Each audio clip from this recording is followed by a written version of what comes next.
Bonjour, bonjour! Je vous retrouve aujourd'hui pour une inspiration de la DT du Créatelier Caracol. Je vous explique ce que ça veut dire. En fait, tous les mois, les créatives du Créatelier Caracol doivent faire une inspiration. Alors, cette fois-ci, c'est moi qui l'avais proposé, donc c'est un peu chacune à notre tour.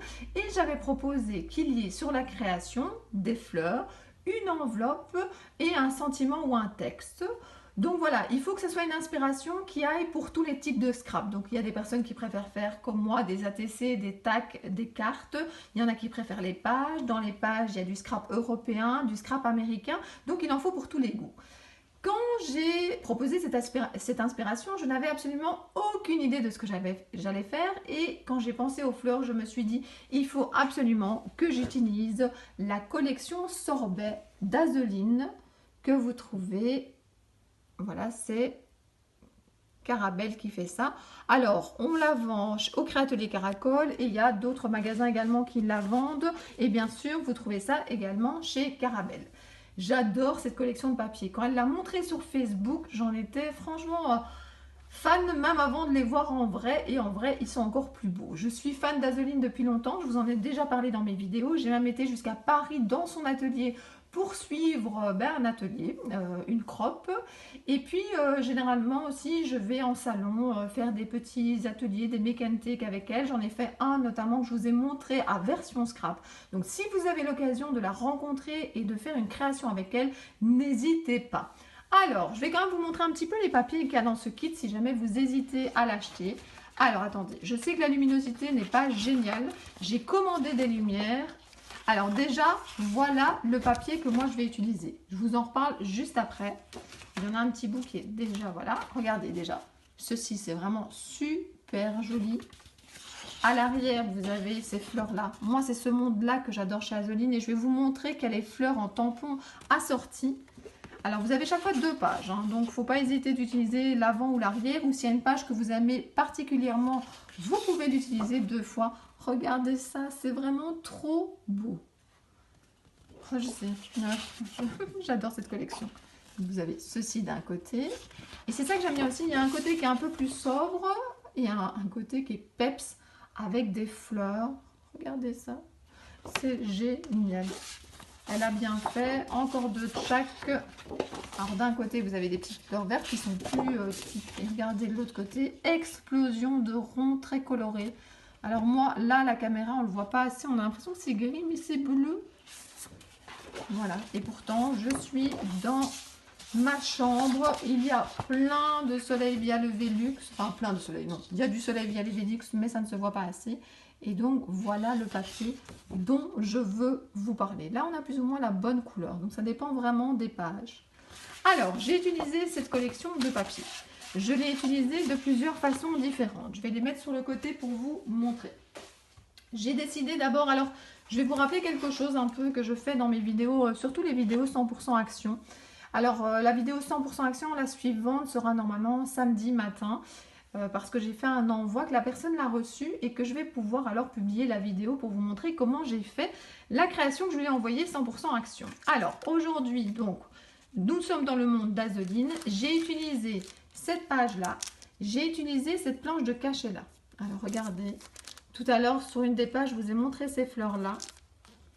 Ici, vous en avez plein dans tous les sens. Alors, j'ai très envie de les coloriser, mais cette fois-ci, je ne les ai pas colorisées. Je vais vous montrer. Alors, première étape pour moi, lorsque je veux faire une création, c'est me poser la question, quel support je vais utiliser? Est-ce que je vais faire une ATC? Est-ce que je vais faire un tag? Est-ce que je vais faire une carte? Est-ce que je veux me lancer dans une page ou dans un mini? Peu importe, il faut quand même se poser la question. Ici, je me suis dit, ben voilà, je vais faire une création qui ne sera pas une page parce que je sais que dans la DT, il y en a déjà plusieurs créatifs qui font des pages. Donc, je vais plutôt faire un autre support. Les ATC, j'adore, mais pour l'instant, j'en fais vraiment beaucoup. Donc, je vais faire un tag.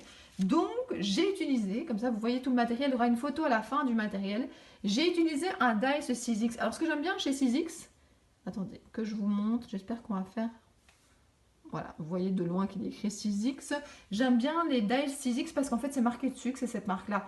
Parce que parfois, vous me demandez, mais c'est un dies de quelle marque? Et en fait, j'ai pas gardé l'emballage. Ça n'est pas marqué dessus. Mais par contre, chez 6X, ils le font. Je trouve que c'est pas mal. D'autres marques devraient y penser. C'est une taille déjà quand même assez intéressante. Comme, alors je vais vous montrer ma main parce que j'ai vraiment pas de latte tout près. Donc voilà, c'est quand même une grande taille de tag parce que je voulais quand même mettre pas mal de choses dessus. Alors, j'ai mon support, je veux faire un tag. Ensuite, je me suis dit, ben voilà, je vais utiliser ce papier-là. J'aimais beaucoup ce papier-là parce que je me suis dit, comme ça, dans le bas, j'ai les boules ici. Et puis, j'ai quand même un espace vide ici au-dessus parce que je voulais y mettre des fleurs. Et si je voulais y mettre des fleurs, il faut quand même qu'elles puissent ressortir. Donc, j'aime beaucoup ce papier-là parce que vous avez une partie déjà bien décorée et une autre beaucoup plus sobre. Alors, ce que je vous ai peut-être pas montré, attendez que je cherche, c'est que vous avez aussi la possibilité, dans les pages, vous avez des sujets à détourer. Et je les trouve vraiment super. Ces oiseaux-là, un jour, ils vont terminer également sur une création. Voilà, ces fleurs, regardez comme elles sont belles, belles, belles. Alors, même si la luminosité n'est pas top, à la fin de la vidéo, je vous montrerai le tag avec une meilleure luminosité. Donc voilà, il y a des choses également à découper. Alors, donc, j'ai mon support, je veux faire un tag. Je sais dans quel papier je vais le faire. Alors, je vais vous montrer à la fin de la vidéo également une étape où je vous montre justement avant de tout décorer ce que je vais faire. Moi, ce que je trouve important, c'est qu'il faut faire un cadre, c'est-à-dire qu'il faut entourer sa création. Moi, j'ai décidé d'alterner justement les fleurs qui sont là, d'accord, autour de la création pour justement faire un cadre. Et j'ai décidé pour une fois de ne pas les colorer, mais de rajouter des petits points. Allez, j'arrête le suspense, je vais quand même vous montrer la création en entier parce qu'elle est là. Et puis, je vous commenterai le reste. Donc, voilà la création que j'ai faite avec la collection de papier Azoline ainsi que sa planche de tampons. La seule chose qui n'est pas d'Azoline, c'est le texte. Don't worry, be happy. Et ce texte-là, il vient de cette planche de tampons qui est Artemio. Et donc, en fait, regardez, donc c'est Artemio, c'est cette planche de tampons-ci. Et puis, j'ai pris donc ici le texte qui est ici en dessous. En fait, au départ, je m'étais dit, je veux la vie est belle. Et en fait, je ne me souvenais plus que c'était déjà imprimé dans l'ampoule. Donc voilà. Le texte là, je le trouvais pas mal. J'ai hésité un moment, je voulais vous montrer, à mettre ici Week-end le temps d'une parenthèse. Mais c'était beaucoup trop grand pour mettre sur l'étiquette que j'avais prise. En fait, l'étiquette que j'ai prise, c'est l'étiquette de justement cette planche qui est avec. J'ai pris cette petite étiquette ici que j'ai détourée. Alors, je l'ai 2 fois, donc c'est ça qui est bien. Je l'ai déjà pris une première fois, je pourrais la réutiliser après. Ensuite, j'ai également fait une enveloppe. Alors, comment est-ce que j'ai fait mon enveloppe? J'ai utilisé cette machine que j'aime beaucoup pour faire des petites enveloppes. Donc, en fait, c'est une grande perfo. La référence ici, je ne sais pas si vous aurez facile à la trouver ou pas. Voilà, Euro Hobby. Bon, maintenant, il y a tout à fait la possibilité de la faire tout seul. Alors, moi, je vais en refaire une ici. Attendez, je fais une enveloppe et je vous montre.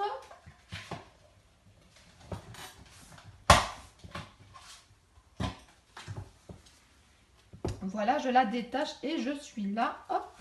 Donc voilà. Vous avez une petite enveloppe comme ça sous cette forme-là. Il suffit après de la plier.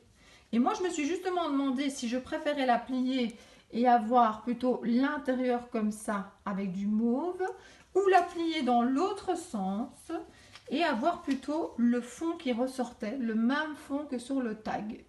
Donc déjà, cette machine, je la trouve très très chouette pour faire des petites enveloppes comme ça, c'est vraiment génial. Alors, je vais vous remontrer. J'ai décidé donc finalement, c'est ça qui est bien d'avoir donc un papier double face. J'ai décidé de mettre le côté ici mauve vers l'extérieur et à l'intérieur de garder la même couleur que le fond. Je vous ai dit le petit texte ici, voilà. J'ai détouré la grande fleur vient d'ici. J'aurais pu filmer toutes les étapes, mais je vous assure, ces derniers temps, je suis un peu fatiguée. C'est difficile en fait de filmer vraiment toutes les étapes.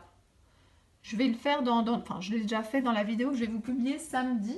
Là, vous aurez vraiment toutes les étapes de réflexion et tout ça.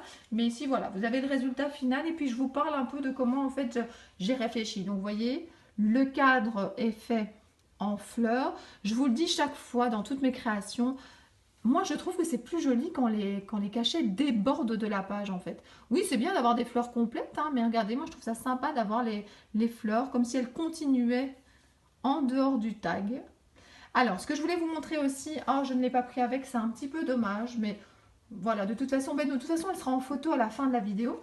J'ai une petite perfo ici, qui permet de justement de faire des œillets et qui permet donc de décorer, par exemple, si vous avez un planeur, de décorer vos pages sur les côtés, donc près des anneaux, mais également de faire comme ça, donc les petits œillets, enfin, autour de l'œillet si jamais vous voulez mettre un œillet, ou autour du ruban si vous voulez mettre un ruban. Et de nouveau, en fait, j'ai fait dans le reste de papier que j'avais et j'ai pris en fait l'autre côté. L'autre côté qui était justement dans les tons, justement mauve, fuchsia, pour avoir un petit rappel en fait de l'enveloppe. Et regardez, je ne vous ai pas encore montré, mais l'arrière est quand même super beau aussi. Vous offrez ça, c'est vraiment super joli. Alors soit vous l'offrez comme ça, soit vous collez un petit bout de papier, enfin un petit bout, un cadre de papier, oui, un papier à l'arrière pour mettre un petit mot. Ouais, moi je pense que je mettrais plutôt... Ou une autre solution aussi, c'est vous refaites un tag que vous mettez à l'arrière et puis vous mettez justement ici une petite attache parisienne et comme ça vous pouvez faire bouger en fait le tag à l'arrière avec le mot et vous pouvez quand même profiter du fond. Il y a plein de solutions. Ce que je voulais aussi vous montrer, c'est qu'il y a des choses qui sont collées directement sur la création et il y a d'autres choses qui sont en 3D. C'est ça aussi qui est joli, que parfois sur une photo on ne voit pas. C'est que justement il y a plusieurs hauteurs différentes. Et puis surtout, quelque chose que j'ai trouvé qui a bien finalisé. Donc je reprends les différentes étapes comme je fais parfois dans certaines de mes vidéos avec vous. Première chose, le support, on a choisi un tag. Deuxièmement, on a pris un fond. Cette fois-ci, on ne l'a pas fait nous-mêmes, on a pris un beau papier. J'ai décidé de décorer le cadre et pour moi, il y a deux éléments principaux. Il y a l'enveloppe, on va dire avec, ça va avec l'étiquette, et puis vous avez la grosse fleur. Donc il faut bien les positionner. Et puis il faut compléter avec des plus petits éléments. Donc comme il y avait déjà des ronds ici, ben déjà j'en ai rajouté un là, parce que là c'était un petit peu vide. J'ai découpé, j'ai détouré d'une feuille. J'ai rajouté plein de ronds, comme ceci. Alors, ce que je voulais vous dire aussi, ce qui est important, c'est que pour détourer, je l'ai expliqué dans ma dernière vidéo, c'est que vous devez en fait pas tourner les ciseaux, mais en fait vous avez les ciseaux qui sont droits devant vous et c'est le papier que vous tournez. Ça marche vraiment beaucoup mieux. Peut-être que je referai une démonstration dans une prochaine vidéo. Alors, les finitions. Les finitions, d'abord, moi j'ai utilisé, alors il y en a qui appellent ça des perles de pluie ou des gouttes de pluie. En tout cas ici chez Rayer, ils appellent ça des gouttes de pluie. Donc voilà, moi je les achète pour certaines couleurs que j'utilise beaucoup en petits barils, on va dire. Et donc ici elles sont transparentes. Donc j'ai mis une perle de pluie transparente ici sur la fleur principale. Alors au début quand je mets ma colle, soit de la Tacky Glue, soit de la colle que je vous montre chaque fois que j'utilise de chez Action.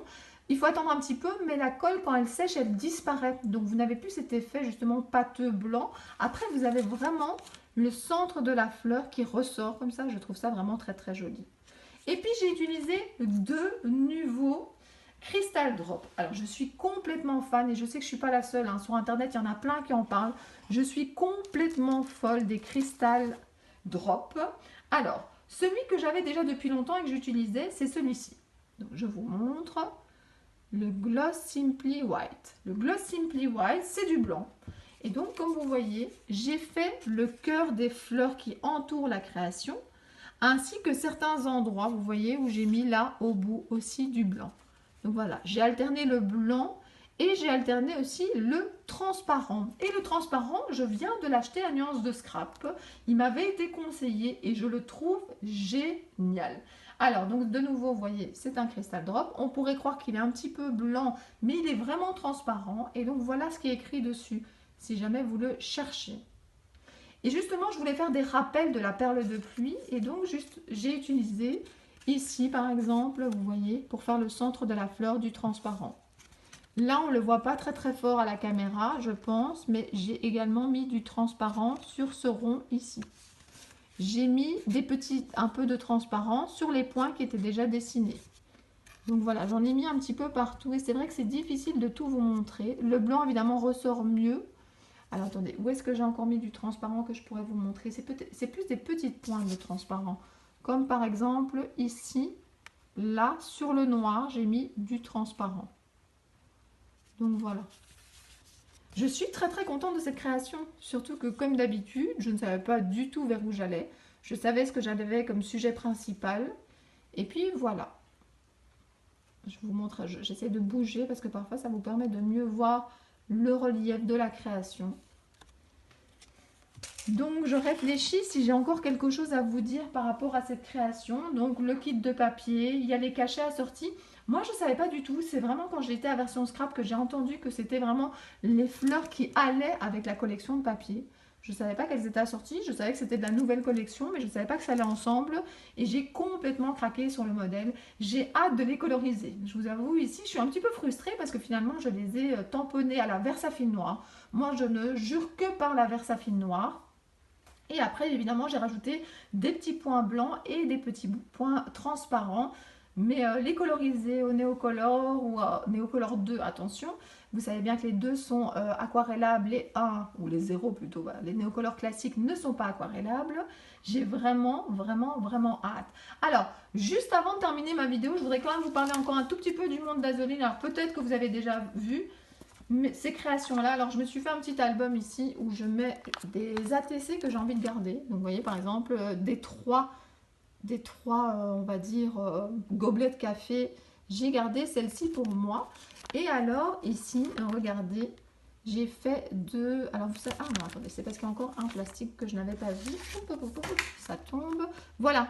Dans le monde Azoline, par exemple, j'ai déjà utilisé aussi ces Zinook. Je ne sais pas si vous l'avez déjà vu. Et ici, j'avais utilisé sa petite créative. Mais sa petite créative, j'ai envie de refaire aussi une création avec.